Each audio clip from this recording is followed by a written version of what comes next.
Hair jokes never get old. Nope.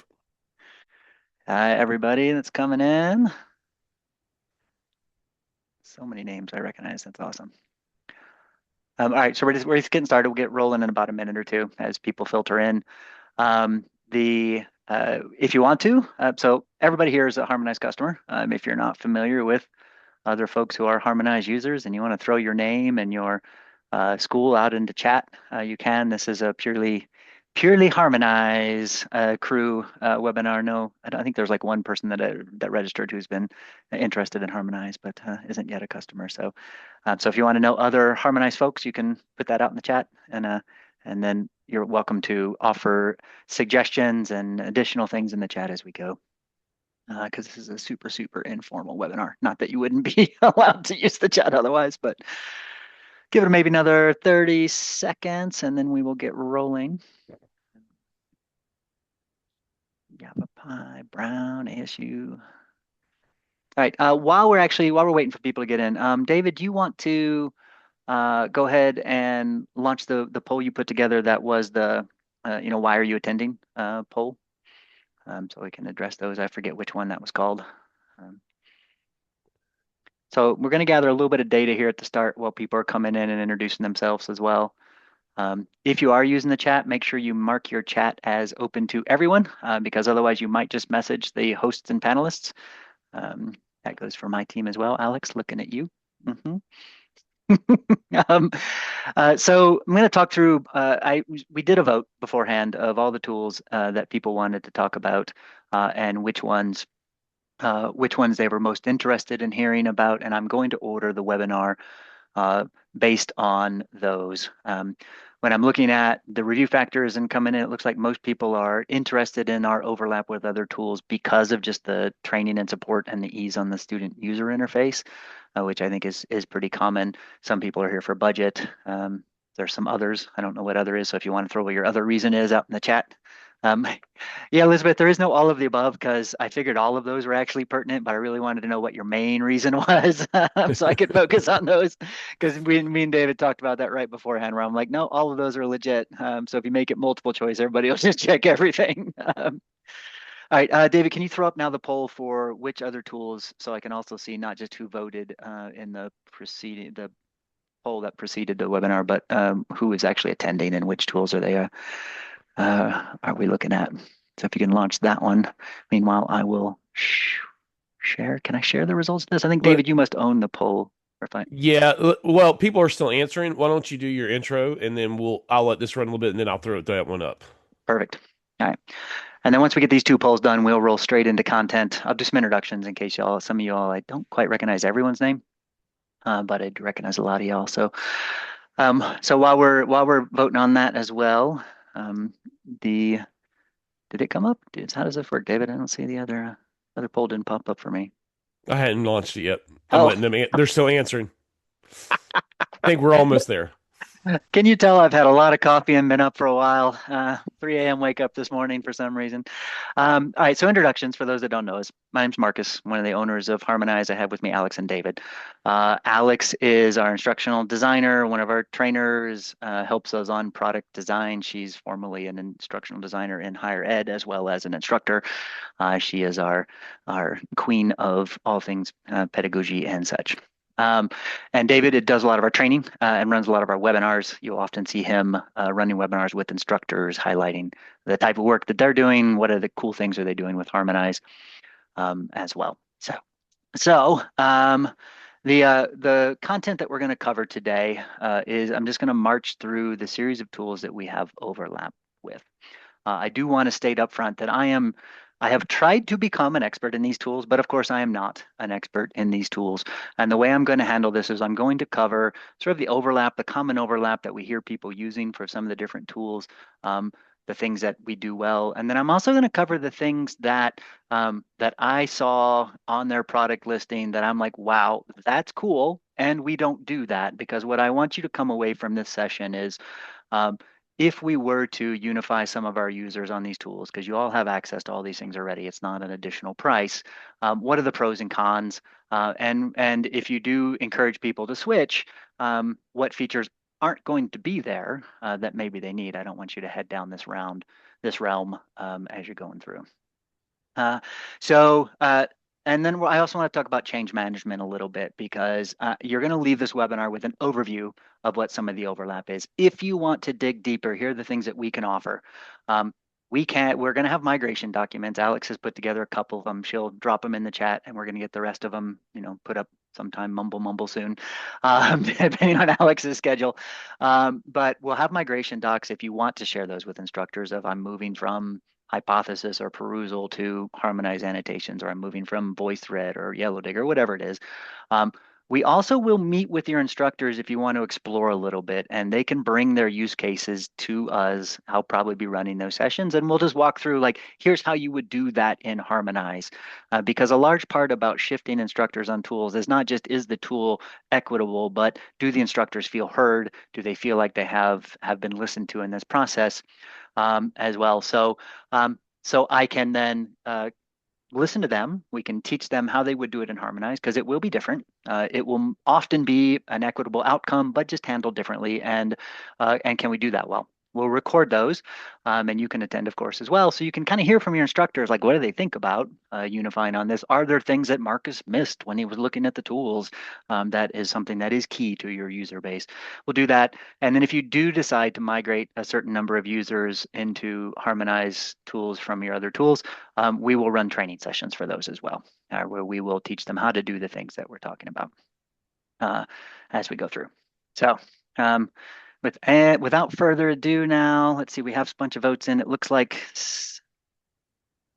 similar-ish to the voting results. So the hypothesis and Perusall combined together, PDF annotations are going to be the main thing we look at. I might reshuffle a couple based on who is here now. I might jump around in my script because it looks like we have more VoiceThread users than we did in the voting results. So I'll cover that and how that overlap looks, and then I'll dive into some of the other ones. David, you're welcome to end that poll and share the results now if you'd like, and I will get us kicked off with PDF annotations. Quick note on PDF annotations. We are making a lot of upgrades to it. They come out on Tuesday. So what I'm going to be showing you is what is going to be available on Tuesday, not what is available today. So just keep that in mind. If you run off and try to go recreate what I've done in the demo I'm doing, you won't be able to do that till Tuesday. And I'll highlight what those features are so you can take a look at them as well. All right, let me find my Zoom window and I will start sharing my screen and we will roll into this. Sharing. All right. So to start with, I'm often going to do these things in Canvas because that's where I'm most comfortable as well. But as everyone's seeing my screen now, they're seeing like a comparison to Perusall and Hypothesis. You get a thumbs up from anyone? Got a nod from Alex. All right. I zoomed out a little bit so you could see more. If you have questions, you can put them in the chat. I see some of them coming in already. Yes, we will cover video annotations. You can also raise your hand if it's easier to ask the question in voice. We have about 60 plus people in the call. So if the voice become too much, we may end up having to take some questions offline. We'll see how many questions we get as well. Okay, so to start with, PDF annotations. I'm going to cover in voice the things we do and the things we don't do, and then I will go into a demonstration of PDF annotations.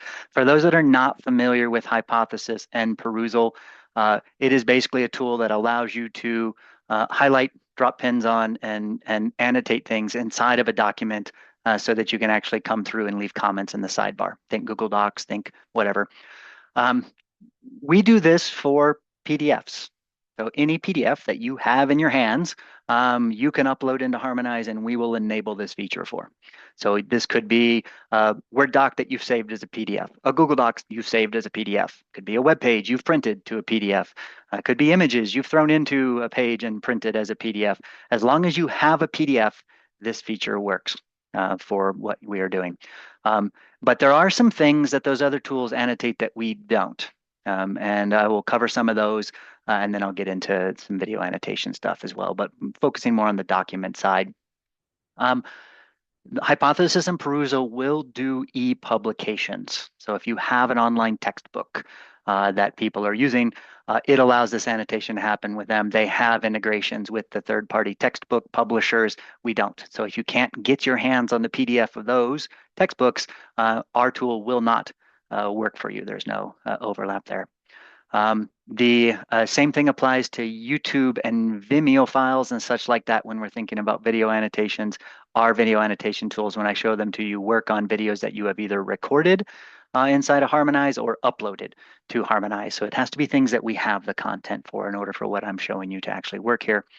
And one super awesome feature that Perusall has that I didn't even know they had, they will actually OCR a document for you which I did not know. I don't know if that's a standard thing or not, but I found it on their website and I'm like, that is fantastic from an accessibility standpoint. We don't do that.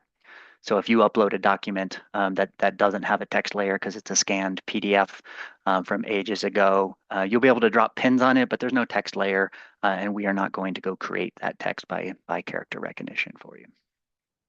So as I roll in here, I want to highlight the stuff that's coming out and an important part of what PD Annotations is gaining is a notion of auto grading and pacing, much like our standard discussions have. So I have a one-page PDF I've loaded up in here. It has some images, it has an image in it, it has some text in it. And coming on Tuesday, you will be able to add our multiple due date feature with auto grading to PDF annotations. And when the student comes in, you will also get a set of instructions that Alex has written to help the instructor get started with what they want to steer their students into. Alex she taught English, has done a bunch of social annotations when she was teaching, and this is her sort of best practice of such.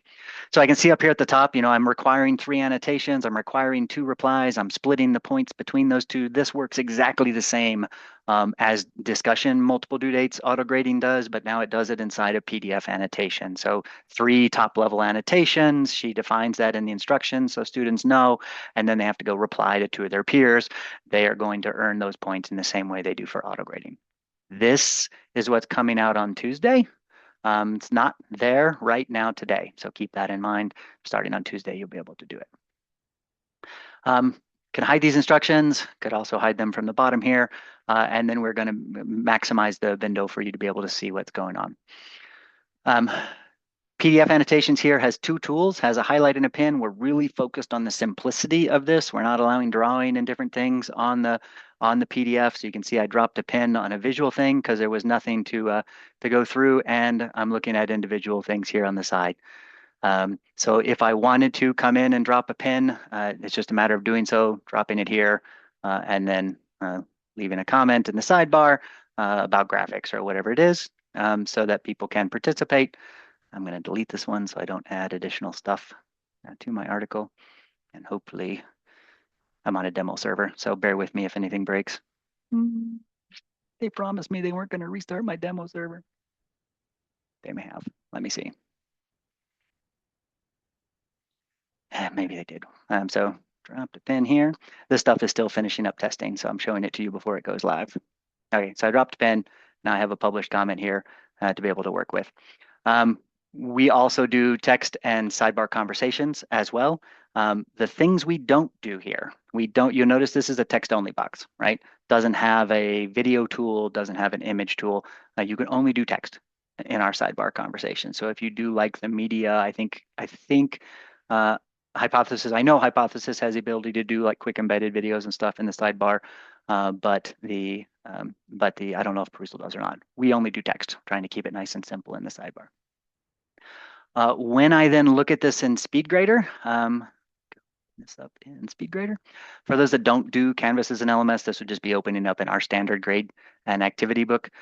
We are going to give you a summary of everything that happened in that annotation. So we have a SpeedGrader integration. The other tools do not, to the best of my knowledge. And we are not going to make you go through the document to see what the student did. We are actually just going to show you what they highlighted, what they said, what pins they dropped, what things they highlighted, how they did with that auto grading, if you do have auto grading on, as well as how much they viewed of the document, and as well as what they've replied to the specific things. You can always open these up in the document. Like I could launch this again and see in context what it was that was going on there.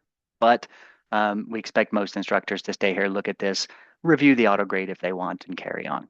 So we have a full speed grader integration just like we do for the discussion. So to summarize again, if you're doing document, have to have the PDF in your hands so you can upload it. And we do pin drops, highlights, and we do text in the sidebar compared to some of the other tools. Any questions for me on this before I roll into video and image annotations and some of the other way we do document annotation that are similar to what they do?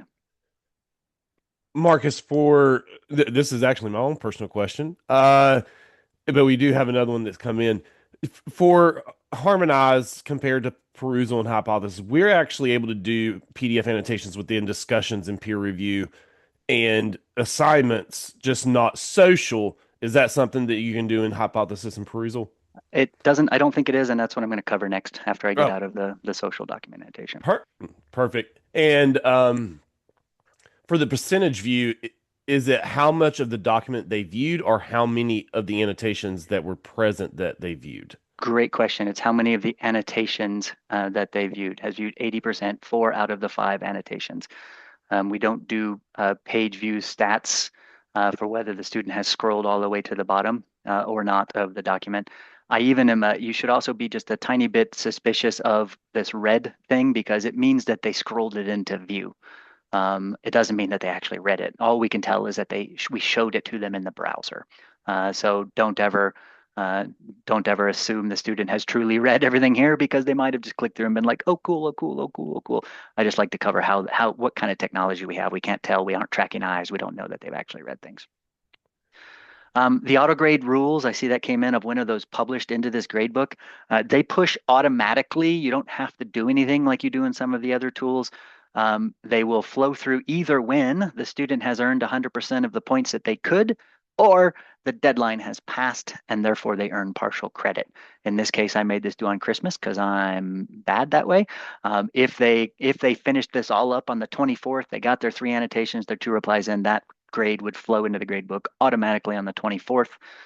If they 25th passed and they hadn't finished one of their replies, they would get the 50 points for the 3 annotations. They would get 25 points. And on December 25th at 11:59 p.m., we would send that grade back into the grade book. The instructor always has the ability to change that grade. So notice here in Canvas, it's here. It could be in one of the other LMSs. It's in our grade book. They can always come through and change those things. Cool. Any questions on document annotation here? Otherwise, I'm going to go back into the safe land of not on a demo server and in an actual a live tested piece of software. So you can expect those auto grading features to come out on Tuesday.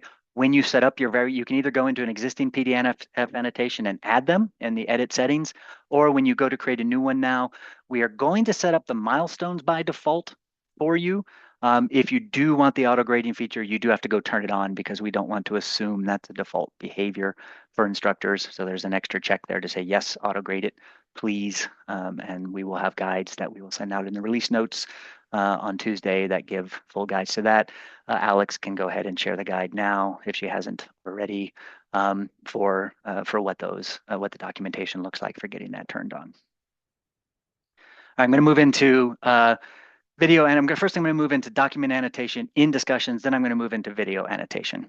So the annotation tool I just showed you we call it social reading. Because you're reading together, you're dropping comments on each other's work, you're replying to each other's work, but it's all done on the same document. Like you get 7,000 highlights in there. It can get a bit messy.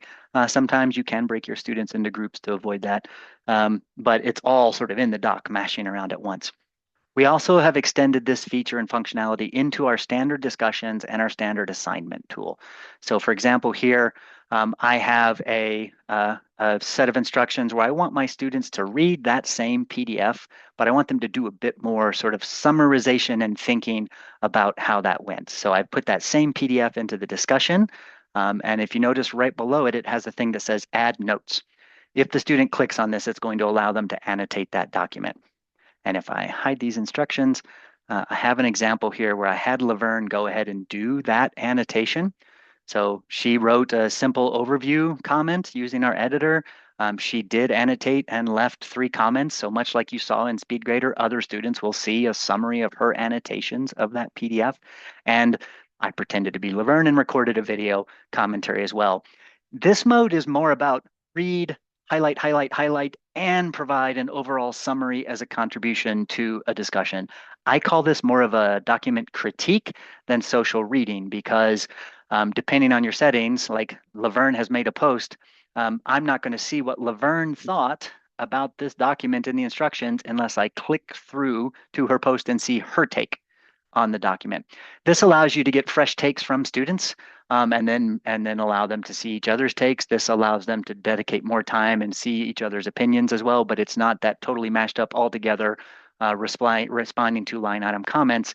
If I wanted to come in and respond to what Laverne has done, I would do it just like I would in the standard discussion. I would come through and add a comment here to be able to then take it more social about Laverne's take and critique on that document. So this is more of a formal discussion centered around the document, offering those same critique tools as well. So kind of a slightly different shift on it, not like I'm just responding to line items, because sometimes when you read a document and or you're consuming it all, you then have to synthesize, words are hard, your thoughts into a summary at the end, present those of what you think about it as well. So here are my supporting evidence throughout the document, and here's what I think. This is what this mode is more about as well. The same type of annotations and critiques are available for video. So I don't know, I have never played with Perusall's video annotation tools directly to know how they work. But when we handle video annotations, we are not interlacing everybody's comments onto the same video. We are handling them in this mode as well. So for example, here's an ASL example where the instructor is talking about critiquing, ASL, giving them some instructions, and then has actually uh, included their own video with a specific drawing and critique on an annotation, and then other students have provided their own thoughts on it as well. And so anytime anyone then submits a video, those same annotation tools are available to do timestamp critique on a given frame, so they can highlight and draw things on the frame as they go through. They can provide their own video demonstrations. Our video critique tools are done in this mode, which is not full social. Everything on the same video, once again, is I've watched your video, I've critiqued your video, I've given you both timestamp commentary, and I've given you an overview comment as well. And that can be a response. Anytime there's a video, it has this respond within video.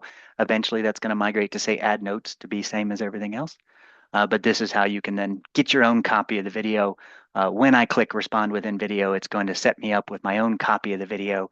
I'm just going to press play, and then I'm going to respond at any point in time and be like, okay, here I'm going to draw a circle around your hand, and I am going to say that's a waving hand, or something along those lines. Some of these drawing tools do require mouse mobility. If this is a big concern of yours, you can turn off some of these tools as well. But anything that is text or pin dropped as such is readable, scrollable. It's just there's some, think about mobility wise if you start to get into freeform drawing as well. I see Ashley asked a question about this. With the video annotations, can you make other responses not visible to the student until the student has responded? The answer is yes. We have a feature that allows you to say don't show other posts until you've made your first post. You also can enforce it really hard, and you can put the discussion in entirely private mode for a week while everybody gets their work in, and then do a big reveal showing all of their responses as well. So it allows you to kind of do all of the visibility rules that Harmonize discussions allow to the critique content. I see a question about, is the video annotation done live while the person is recording it? In other words, does the person talk and annotate at the same time? No, this is done after the fact. So you either record a video and then annotate it, or you upload a video and then annotate it. We're not doing like record, pause, live timestamp, unpause, record some more, pause, live timestamp. This is more of an asynchronous. I've uploaded it and I'm working with it in that fashion. Marcus, this is something Alex and I just was experimenting with. We actually can kind of replicate what they're asking, in the fact that you can do a screen share and share the video or the image and record your screen share Alex is coming on Meta. video. She can kind of Nice. maybe speak a little bit to this. It's a little meta, what we were trying to accomplish, but she was able to accomplish it. Okay. Yeah, so let me describe what's going on there because um, as we're going through, I'll show you what our screen record feature is, and then we'll get into some of the VoiceThread stuff as well. Because when you're doing a PowerPoint presentation, there's still some of those same features available that the VoiceThreads of the world has. Um, the real quick question came in on the Mac side of the video. You actually control that for your students. You guys, as instructors, get an hour of video. We don't do it based on file size. You get an hour of video. Your students, by default, get 5 minutes of video, but you can make that up to an hour for them if you want. Most instructors just don't want. So we don't do it on file size because that's almost impossible nowadays because an hour-long video from an iPhone is like 4 GB. We don't care. As long as it's below your minute limit, we will let them upload it. We will make it go through as well. Right now, we do, there's no resolution cap, but we will turn it into a more consumable resolution once they've uploaded it. Right now, that's SD, which is 760 something something mumble mumble. Starting in a couple weeks, we are actually going to be doing HD video for everyone. Today, if you tried to do that, there's a switch you actually have to turn on to say, yes, I want HD video for my students. We're just expanding that to everyone coming in a couple weeks. So we'll do HD video for you. So we will take their 4K, 6,000 frames a second video. We'll turn it into something that humans on the internet can actually stream and consume for you as well. Okay, back to the record screen side thing that they were talking about, and this is actually a handy thing to think about when you're thinking about video critique. I was critiquing a video of myself waving at the screen. The same tools apply to critiquing screen share presentations. So, for example, if I click record screen here and wanted to do power, well, in there they were talking about actually recording a person doing a video. I'm going to do it with a PowerPoint presentation. Um, so what I've done is I've gone ahead and selected my screen and I'm sharing a PowerPoint presentation. In the case that David and Alex were talking about, if you did want to talk about a video as you were going through, you could watch the video and just talk about it live here because you can see my little talking head in the lower right-hand corner and be able to do that. And then the students could use the same functionality as well for your PowerPoint to say, okay, I'm going to pause it. I'm going to leave a comment on your PowerPoint slide. I'm going to go ahead and draw on the slide. So the same thing that applies to standard videos can be done with our built-in screen share. And you can get, I had never thought of this, but you could get quite meta in the way David and Alex are talking about, where I could actually share the video here and go through and talk about it as I'm presenting the video so they can see what that looks like as well. Thank you for that. Okay, if you're, we'll cover some of the VoiceThread stuff when we get into VoiceThread, but we'll talk about the annotation as you go when we get to that point. Let me look at my notes here to see where I'm at. I guess I don't need to screen share my notes anymore. Let me delete my draft so you guys don't have to look at my behind the scene notes of what I'm doing since I was sharing that screen. All right, so we do the same thing for image annotation. So if you did, for example, where did I do that? Back here in the modules. We do this for video, we do it for PDF. In the discussion, we also do it for images. So students can critique each other's images. They can critique images that you provide.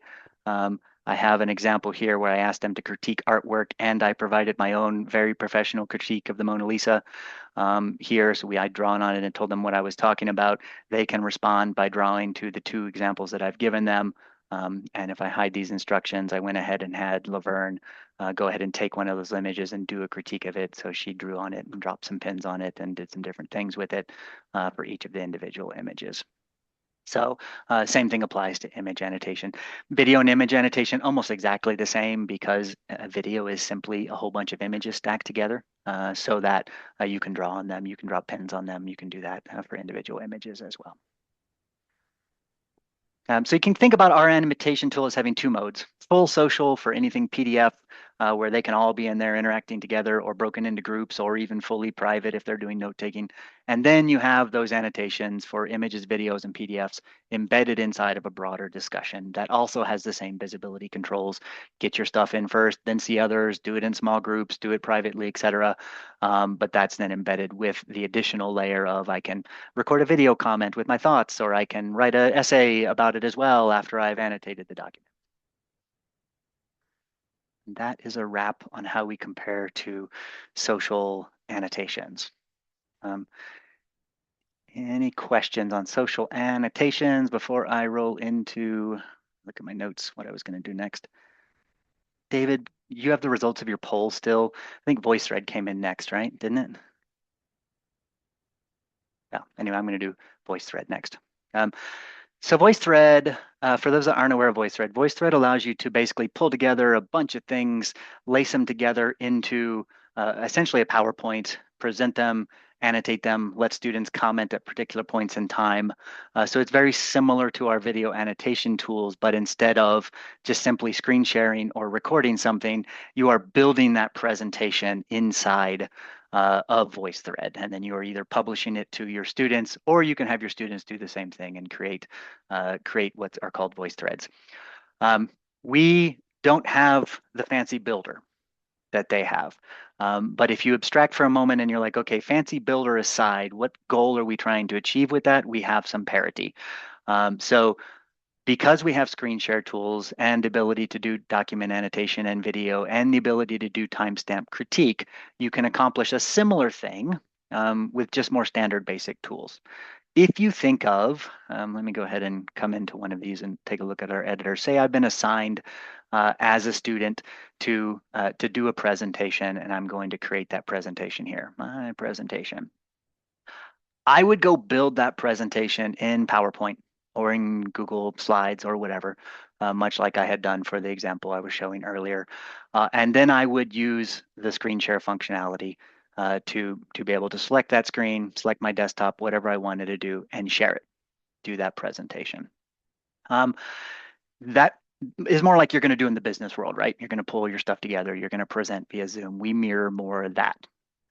What VoiceThread allows you to do is to build all of those in as you're going and as you're presenting inside of VoiceThread. It lets you put them all in, lets you add comments and do the whole critique as you're going through. Because you can just select the screen and do a PowerPoint presentation, the PowerPoint presentation have drawing tools built into them, like PowerPoint and Google Slides both allow you to draw on slides as you're presenting. So as you're presenting, you could be drawing on and highlighting and talking about the slides. When you're doing that screen share, let me actually put this into present mode instead of looking at my. Okay, so once I'm actually, let's say I want to make this in the upper right. I'm going to make it smaller because my head's not the important part. I'm going to start recording. At this point, I didn't turn on the drawing features, but I could go ahead and draw on the slides to highlight specific things. I can talk about them and do my PowerPoint presentation this way. I then can attach separate resources for them to look at. I will say it does not create as pretty and polished of an end product as VoiceThread does. This is more of I'm using the tools I'll use in business. I'm pulling them together. I'm doing presentations. It's really that quality of the presentation for you. You can pause and unpause as you go. So I could do a little recording. I could pause and breathe for a little bit and then pick up and record again as I'm going through it all. And then I can couple that with any of the other building tools I want. Like I can do a written summary reflection of how I felt it went or anything along those lines. So kind of accomplishing the same goals, the same outcomes, but just not done in the same way. I will say one of the reason we've heard from a lot of folks when they're switching from VoiceThread is that it's hard to teach the students how to use it. Like the instructors have learned, they have a vested interest in it, they've had content built in it, but every year the students come in and have to learn how to build a VoiceThread. And so there's a support burden there. So this is an easier support burden to be able to handle, and it's also teaching them stuff that's in the business world. But once again, take a look at what VoiceThread does. I know Glenn is in the chat. I saw him come in earlier. He does a lot of fancy things with VoiceThread that we can't accomplish. And so there are things out there that you can do with VoiceThread if you learn to do it and use it well that it can accomplish. Any questions on VoiceThread? Okay. The same, so in VoiceThread, once you're watching someone's voice thread, as it's going along, you can add commentary at different points in the slide. That is the similar thing I was showing you to for critiquing the individual video that we were using. Let me go ahead and delete this preview I was working on here. If I have a video that I want to actually critique, this one, or let me go grab, see if I have slightly longer video here. When I am getting my own copy of this video and critiquing it, or if it's a PowerPoint presentation or whatever, I can actually just do that same play, pause and respond, add comment, play, pause and respond, add comment. It creates those links underneath the video like I was showing earlier to be able to then get that index critique. Same critique tools are available inside of the grading interface. So if I'm opening up SpeedGrader for any of these things, the same tools are available there. So the instructor can be in SpeedGrader or in the gradebook and the other LMSs looking at it using these timestamp commentary tools if they're critiquing the stuff inside of SpeedGrader as well, because this view is live in the gradebook just like it is here in the standard discussion. So you can go ahead and participate and critique things with these tools when you are getting your grading done. And we highly encourage it because that actually allows you to do really substantive feedback while you're also doing grading versus trying to summarize all those things in the gradebook comment box. Let me look at my notes and see if there's anything else I missed on VoiceThread. You're also welcome to chime in with things that you know these tools do that I haven't covered, because some of you are in the trenches with them and are going to know more about them than I do. As you go through. So if you're like, oh, it also does XYZ, feel free to throw that out in the chat, because that would be educational for me, but it also will help other people in the room hear from fellow educators as well as to what it's being used for when you're going into it. So let me look at my VoiceThread notes real quick. Yeah, so we do have a migration guide. Alex, can you go ahead and put the VoiceThread migration guide out again? It just kind of covers this idea of like screen share plus other uploads and such is the sort of functional equivalent of a VoiceThread, just a little simpler to build, not quite as polished as the end result of doing a VoiceThread. Marcus, with the Title II requirements coming up, do you know if VoiceThread is supporting audio descriptions? That's a great question. I do not. So for those that aren't aware, that's a great point, David. For all of these video tools, I should mention this. If you are a public institution, and more so if you're private as well, but public is a new changing rules, Title II coming out, you have to have audio descriptions for all of your instructor content and arguably some of your student content. What an audio description is a description of what's happening on screen, but written in text. So if I do this, it should say the white bearded man in a gray sweatshirt is raising his right hand and waving type of thing. That's a new accessibility requirement coming out in April. Any instructor content, well, optionally, if you want to purchase, we have a very low cost, we're trying to keep it low cost anyway, AI accessibility package. Any video that your instructor includes, we will use AI to go ahead and audio describe it. I don't know if the other tools are doing this or not. Hopefully they are. If not, they're hopefully offering a way to do audio descriptions because it is a legal requirement as we're going into it. And someone just dropped in that VoiceThread is trying to keep up with us. They're doing audio descriptions, so I'll go check that out. Thanks for the link. We will go ahead and do this automatically for instructor content, and we will give you a checkbox for individual assignments when you need the student content to be audio described. Similarly, we will do alt text on any visual image type thing as well for you as you're going in. So they can edit those, yes, 100%. Edit the auto captions, they can edit the audio descriptions, they can edit both. We're actually building an editor inside of Harmonize now to be able to handle both of those. That's why we haven't released the AI audio descriptions yet, because we have the audio descriptions done, but we don't want to release them until your instructors have a nice interface to be able to edit them and fix any mistakes. So we're working on the editor now for it so that you can just watch it, be watching it as the instructor and be like, nope, that's wrong, pause, edit the audio description, move on as you go. So keep that in mind. There are a lot more restrictions on video content and what it needs from an accessibility viewpoint when you're going through it all. Thank you, David. Thank you. I didn't even think in my notes. I was so focused on feature parity, I forgot about Title II. All right, let's go into GoReact. I've shown you some of our video recording features, right? Like I even have an ASL example, which is one of the classic GoReact functionalities of if you're trying to teach something that needs video, you need to be able to easily record those videos, easily keep them accessible, et cetera. And you need to be able to critique them, draw on them, timestamp commentary, et cetera. So this here where it's like, is this hand gesture correct? And maybe draw on it or not. We have music professors who use these tools to critique form of hands and such. There's one in the LACCD Community College District that is teaching, hand position when doing violin and stuff. Super cool. There are times where you need this type of tools. We do the same thing in discussions with video that I've kind of shown you already, where any post, any instructor can put video into the instructions, any students can critique those video, any students can record video straight into the discussion. Um, there are some things that GoReact does that are more sophisticated than us, and I wanted to cover those because you can accomplish most of the use cases. I know like LACCD switched mostly away from GoReact into Harmonize, but there were some cases they kept it for.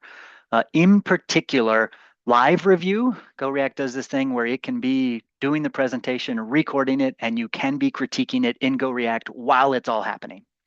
We don't do that. We are a fully asynchronous tool. So we're a come in after the fact critique it. We don't have that live recording session. The other thing that GoReact does that they in particular have kept it for is this multi-camera setup to where you're an instructor doing multi-cameras yourself, or you're a whole group of students joining together into almost like a Zoom session and participating, live live not caption live sign languaging. I forget the verb for that. Live signing the video that's happening as they're going through things like that. Anything that's synchronous, we do not do. We just send you out to Zoom or Chrome and be like, yeah, record it there, or Google Meets. I'm sorry, record it there. Drop the video back in. Let your students do up to an hour of video. It's fine. Bring it back in and then critique it. We don't try to recreate what Zoom or Chrome are doing, or Zoom or Google Meets are doing, because we're never going to do it as well as they do. So we just encourage people to use those tools. They have a couple other random things. I noticed that GoReact is coming out with an advanced package where they're actually using AI to do video coaching. We are not going to do that. So if that's something you're interested in, go pay attention to what they're working on. I understand it's getting more expensive. It's like a pro package you can buy, but they're trying to get into that speech and communication coaching with AI thing. And then there's a couple other minor things, like you saw as we were doing this commentary. I can write things, I can draw on things.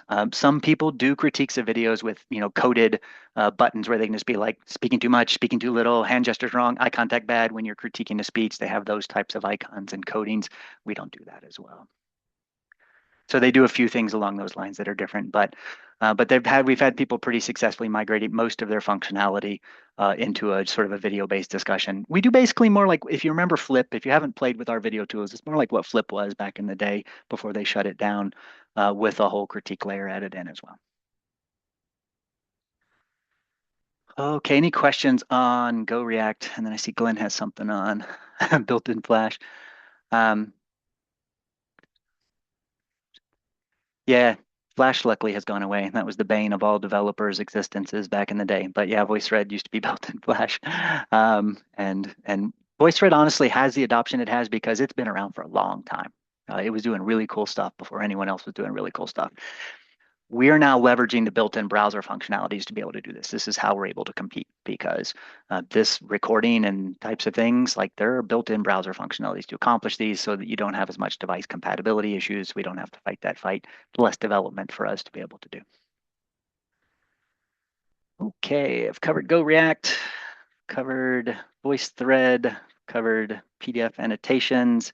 I'm going to jump into Packback because it's pretty quick. Going to get into peer review because that was the next one up. And then we will come into Yellowdig, which I didn't see many people here, but we'll cover that one at the end as well because they're more of a direct competitor type things. So Packback. Packback is inquiry learning based discussion. Picture, it's a question and answer, if just focusing on their question and answer forum, not some of the newer stuff they've built for writing critiques and such. But their question and answer module is basically, hey, students, ask an open-ended question. They have some AI they built well before the ChatGPTs of the world came out that allowed them to tell if the student was doing good inquiry-based learning. Were they asking open-ended questions? Were the questions crafted well so that they could start to teach students how to have a good dialogue? Very important, right?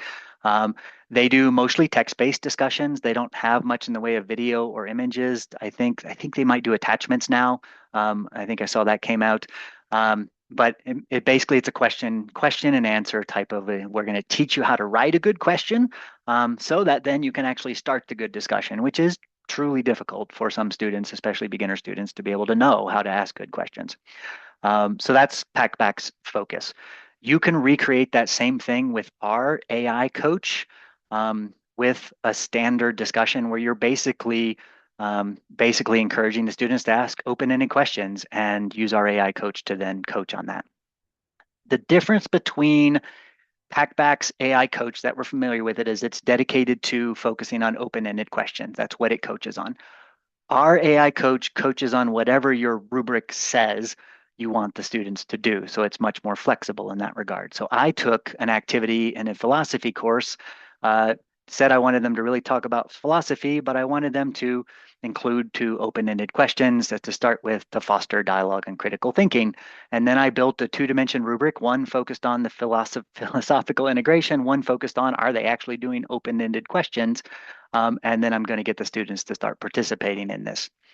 And so when I go ahead and view this as a student, I'm now logged in as a student to the same activity. I have a draft I was working on, assuming no one reset my student account. Good. So here's a draft a student was working on. They did quite a good job um, of describing things, or I should say AI did quite a good job of describing things. This is another reason to stay away from text-only discussions. Did quite a good job of describing things, but I intentionally told it to ask not terribly good open-ended questions. And then we have an AI feedback mechanism where we will scan their work, look at the rubric, and tell them where they have room for improvement. So you can see here it said little room for improvement on my discussion of philosophical integration into current events, but there is still some room for improvement. And the rubric told me how well the students' questions invite deep thinking. I could go look at the rubric to get all of the details if I want, but the idea is there is still some room for improvement. I need to do a better job of asking open-ended questions if I want to do well on this assignment. And then I have basically what the idea is that they would come through and they would then work on their questions to make them more open-ended to try to improve their score. So they might come through and say, okay, here's some more open-ended questions. Then when I rescan my work, it's going to compare their first revision, compare their second revision. It's going to say, did they do better? And is there still some room for improvement, or is there very little room for improvement left for them to look at? And did they make it better? So now you can see it says there's little room for improvement. I did make it better. I can then publish my work and carry on. So this is how you would accomplish the same sort of coaching about open-ended questions that Packback Q&A does. This obviously is way more flexible because you can put whatever you want in the rubric. We have guardrails in place where we won't coach on things that we don't think AI can coach reasonably on. But the student can then get feedback on different areas as well. So they can use it more broadly. Anytime you build a rubric inside of Harmonize, this is available. It's called coaching. It is actually on by default for when you are building things, and there's a switch right at the top of the rubric that allows you to turn it off if you don't want. And we will even tell you what's not coachable when you're building the rubric. But it's getting quite good use. And what we see with this is that students do spend more time with the rubric, iterating on their work and making their work better. So this is how you would recreate the Packback AI coaching. All right, let's talk peer review. So I'm combining peer review into the three main players out there. So we launched our peer review tools over the summer. We've had quite a bit of adoption of them, getting some feedback on them. We're going to continue to work on them. But I'm going to cover what's there today and what we don't do that the other main tools do. So let me go into our peer review example. Actually, I should have logged in as a student first. I'm going to log as a student, and then I'm going to come in back into that peer review example. While I'm doing that, I want to tell you sort of the focus we have. Our peer review tools are all focused on don't annoy the instructor, almost exclusively. Make it easy for the students, make it easy for the instructor so that more people will do peer review. And we'll do peer review with all of the multimedia tools that I was describing. So image annotation, video annotation, do a speech, critique a speech, those types of things. Peer review doesn't just have to be for a document I've uploaded that can be annotated. It can be pretty much anything. And so we really want to encourage more of that to happen. In order to do that, we need to fix a lot of workload problems for the instructors. So when I come into the peer review here example we have, I'm going to show you the student view just to give you a feel for it. We're trying to make it look as close as we can to the discussions because as you saw in the poll, what is the main complaint? It's like student support, instructor support, training, unified interface. This looks a lot like standard discussions and it looks like a lot like our assignment tool because we don't want the student to learn new things. The difference here is much like discussions require one post and two comments. Social annotations required three annotations and two replies. This one requires one assignment post and two peer reviews. And I am in the peer review phase as a student currently. So we have two sets of instructions. We have a set of instructions of what I was supposed to do when I turned in my assignment, and we have a set of instructions telling me what to do now that I've actually done peer review with. Alex wrote these peer review instructions. She's gotten a lot of accolades for them, so nice job, Alex. But you, of course, can edit any of these things as you go through. And then the student comes in, they can see their own progress. They submitted their own work. They've already finished their first peer review. They're starting on their second peer review. And it's the same tool here that they are accustomed to using in the discussions. So let me scroll back to the top. This is a peer review of quite a complex assignment. Laverne did multiple artifacts with her assignment. She uploaded an essay, she added an image, she added her slide deck, she recorded a reflection video. Hi, Alex, in there. And then she presented her PowerPoint using the screen share tool. So she put together this whole package of stuff that she wanted her peers to be able to review because that's what the assignment told her to do. You can do rubric grading or not, and add individual comments on the rubric. I've already scored this one with the rubric, so you can see what that looks like. And then you can use all of those critique tools we were talking about to be able to get the critique done. So what we're centered around is really make this critique process easy so that students don't ask the instructor what's going on. We do that by handling a lot of the assignment for the instructor. Like you don't have to set up Bob reviews Janet, Janet reviews Jack, etc. We do that for you. We give you power to control it with groups. We put all of this information inside a speed grader for you so that it's all there for your summary. The whole goal is like make this as easy as possible. This one is actually, I think this one was auto graded for participation because often just the process is what we're after. So yes, this one is if the student completes things on time, they're going to get the points. And then you can open it up in SpeedGrader or in the other LMSs, find a student who actually has some content, and take a look at what they've done there as well. You can even add your own review to what they've done. I think that went live, didn't Alex, for us to add our own review as the instructor? Yes, it Okay. sure did. So you can Okay. now initiate your own review Okay. if you So want from to. here in SpeedGrader, you could kick off your own review. You could see if they used that AI coach, if you had it turned on to get their first assignment in. Did they do well on the first assignment? Did they iterate with AI as a peer review partner as the first round of feedback? So we're covering a lot of basically students doing work, handing the work to each other, having them peer review it either with a rubric or not, anonymously or not, et cetera. That's what our peer review tools focus on. Having said that, the other peer review tools are almost exclusively focused on peer review. So they do things we don't do. We are focused on the basic use case of students turning in work, students reviewing each other's work. I want to cover some of the things that we've gotten feedback on that other tools do that we don't. So we may dip into building those, and some things that I don't think we'll ever probably get into. So to start with, we we don't allow you to have fancy algorithms or us to control fancy algorithms to be able to set up equitable groups for you. We are literally trusting you to build the group. If you want to control that, you decide who goes into the groups, or if you don't care, just let us deal with it and we will handle the assignment. But we're not trying to do anything sophisticated in terms of like, well, the student has been doing well in the course, therefore I think we should pair them with the student who has been doing well, et cetera, or mixing and matching in any way.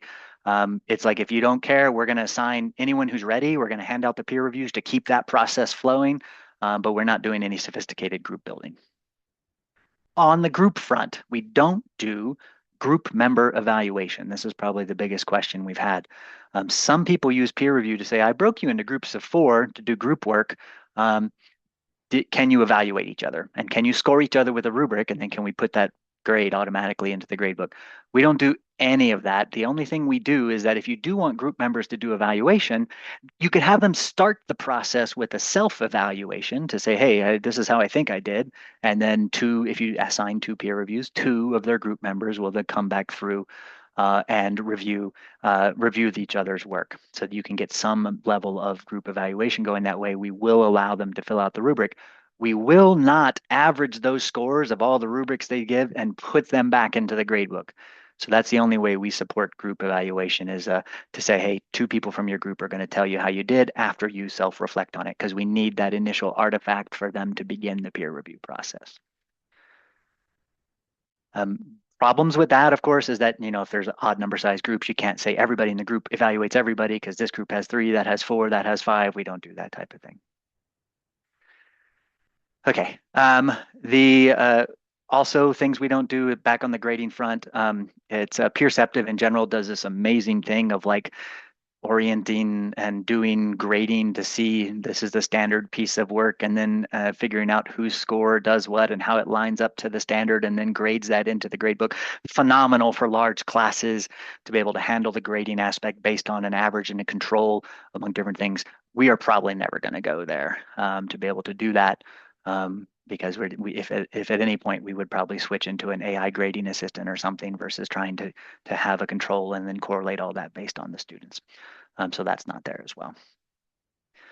We also don't kick off self-assessments of rubrics. You can't do, I'm using the rubric to assess myself with a formal scoring.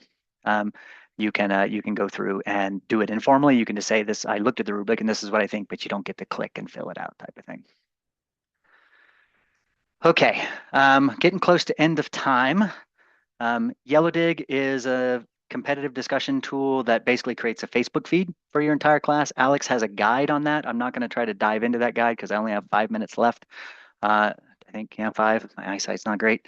5 minutes left to be able to go through stuff, but we have a guide on how to recreate that. And basically it amounts to you create a discussion forum, 2 or 3 of them for a little bit longer period of time.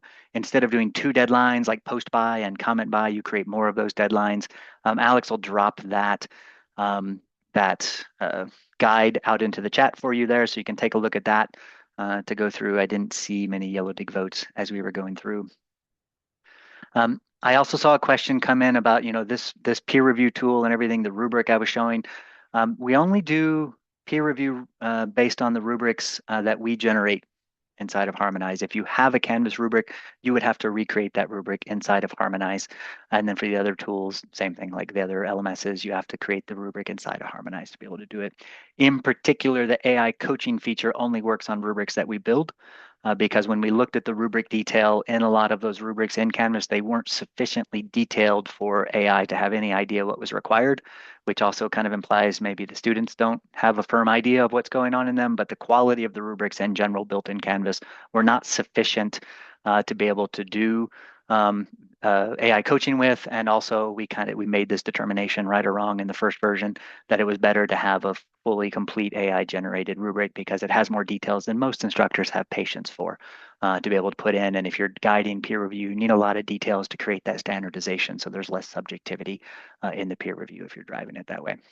We do get this request a lot. I think I saw a couple people second and third it as they were coming through to be able to do that. So that it may be something we build, but there are a lot of complexities there. So it's not easy.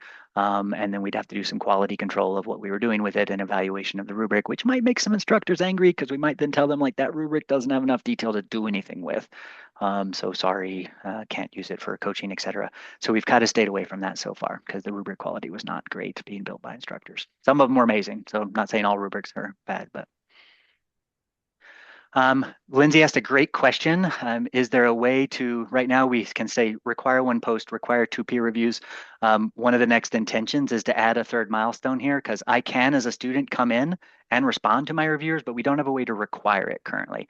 So we're preloading all this stuff up. Nick can see the people he reviewed or people reviewed him. He could come in, he could respond to those reviews using the standard Harmonized discussion tools. So it's a feedback on feedback is what ASU calls it. I think I saw Lisa in the audience. You can do that, but we don't currently have a way to require it and calculate it into the auto participation. So eventually when we build that, there will be a 3rd milestone that is basically feedback on the reviews. That would then encourage the students to go back in, read the reviews that were given to them, and be able to respond to those reviews in order to achieve completion on the assignment and get the auto points that were allocated to them. Right now, you can, of course, verbally tell them to do so. They can come through into any of these, and there will be a reply button to be able to respond to them. So there's my review.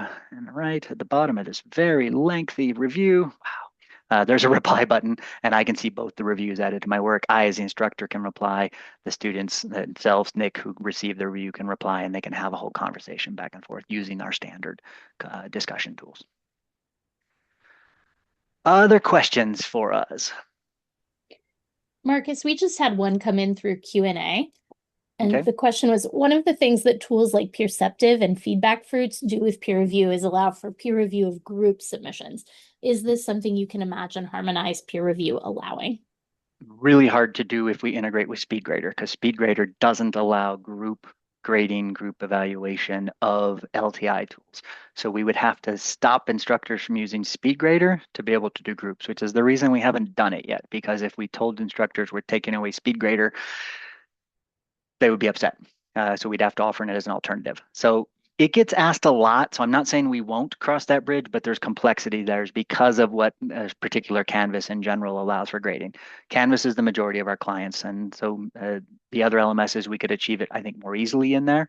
But we would have to hack together something to make sure SpeedGrader lets us do group evaluation and grading, and therefore to be able to take the peer review with the group evaluation at large and to be able to also tack on the grading at the end. So right now, I'm going to say not in the short term because it's such a heavy lift and would be hard to get right. But keep voting for it because that does influence what we're trying to do, how we build our roadmap and such. And so the more votes, the more likely we are to consider a hard thing like that. It's not hard from a just thinking perspective. It's just hard from a how do we guide users through that inside of Canvas since Canvas SpeedGrader doesn't allow it. Great question, though. And we are at time. Any other questions for us as we were getting ready to go? I think I actually lined up a meeting directly after this, which was silly. Oh, no, it was lunch. I get to eat lunch after this. So I got some time to hang out and answer more questions. Any other questions for us or anything else you'd like us to cover? To remind you of what we'll be sharing after this, there were a bunch of articles that Alex has been working on. She dropped them into the chat.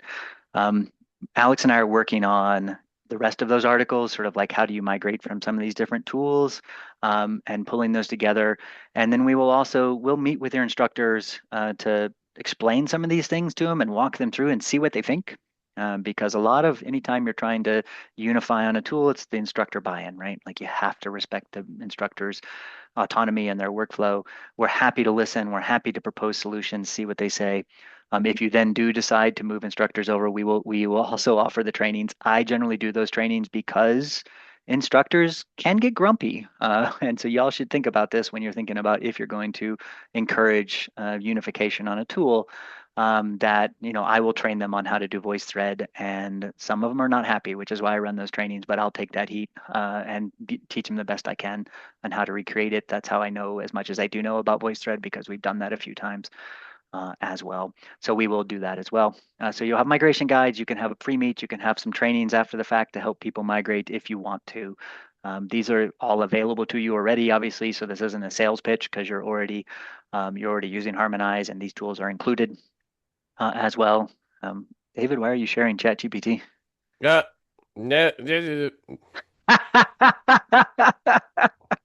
Guessing that's not what you meant to do. My Zoom always does that. I was sharing that we have upcoming training starting next week. So if any of your instructors are wanting to try out any of these different tools besides discussions, we do have this sign up page. I just put it in the chat. So check those out and share them with your instructors. Yeah, and all of these are running before Christmas and after Christmas. David's running a lot of them.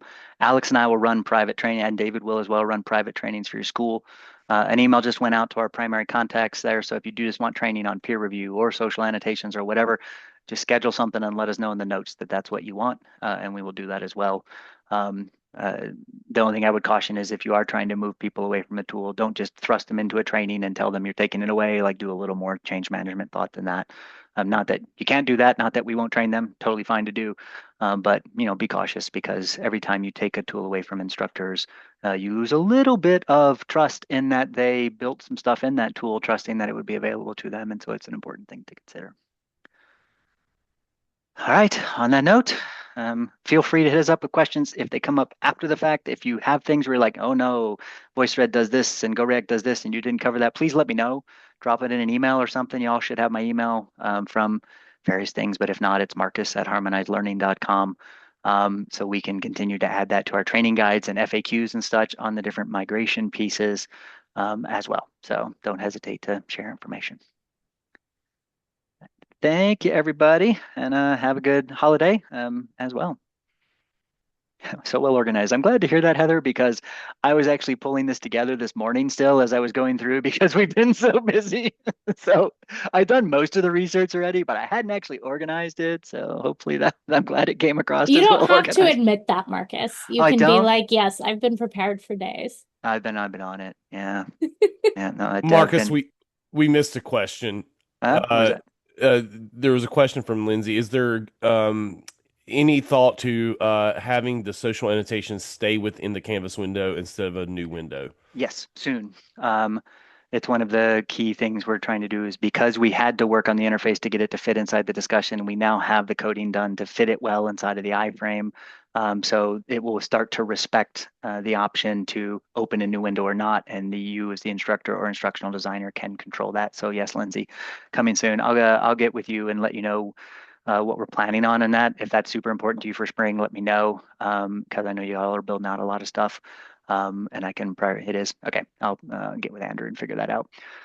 So yeah, there's a few continued enhancements to them. One of them is that we're actually looking at can we warn you when there's no characters present in the PDF so that it's like, hey, this may be an inaccessible PDF. We can't stop you from uploading it because it may just been a PDF that literally didn't have any text in it and wasn't supposed to, but we can start to do some stuff like that. So there's a few other things we're doing as well in that regard. So as you start to stumble across things or find things that you think could be better, please let us know as well. Actually, Lindsay, I thought you were Lindsay Morris. So Lindsay Maston. I don't know if I have your email address, so drop me an email so that I can let you know when it's actually done because I don't recognize having your email. So drop that in the chat and then I'll drop you a note when I figure out when we're going to slot that in. Perfect. So I was talking with you as if you were ASU as opposed to Yampa, or I mean Yampa Pi, I mean. So apologies. I actually don't know how much you're building out in terms of that, but I'll get with Andrew and let you know what we're planning to do to slot with that. Cool. Awesome. All right. And yeah, same for everyone who's still around. Like um, Cheryl. Okay, great. I'll copy you in as well. Great. I will feel free to let us know anytime you find something where you're like, I really wanted to do this. You don't have to wait for a webinar. Just drop us an email. Because that's how we, once again, organize things. And especially if you can put in sort of the here's why, that helps us as well understand if it's something we would build or if it's something that's covered by another feature we're planning, those types of things. So never hesitate to reach out. Support at Harmonize Learning is a great general place for questions as well. So Cheryl Colin. All right. Thank you so much, everybody. And have a good holiday. If you are going to continue to work much longer. I know a lot of people are shutting down in the next week or two. So have a good break and we will see you in January. I will say actually one last webinar promotion now that I've lost everybody. We are covering everything we built in 2025 in one last webinar on Monday because there's been a lot of stuff built and a lot of people are having a hard time keeping up with everything we're building. So feel free to attend that. It's listed on our website as well. All right. Thanks, everybody.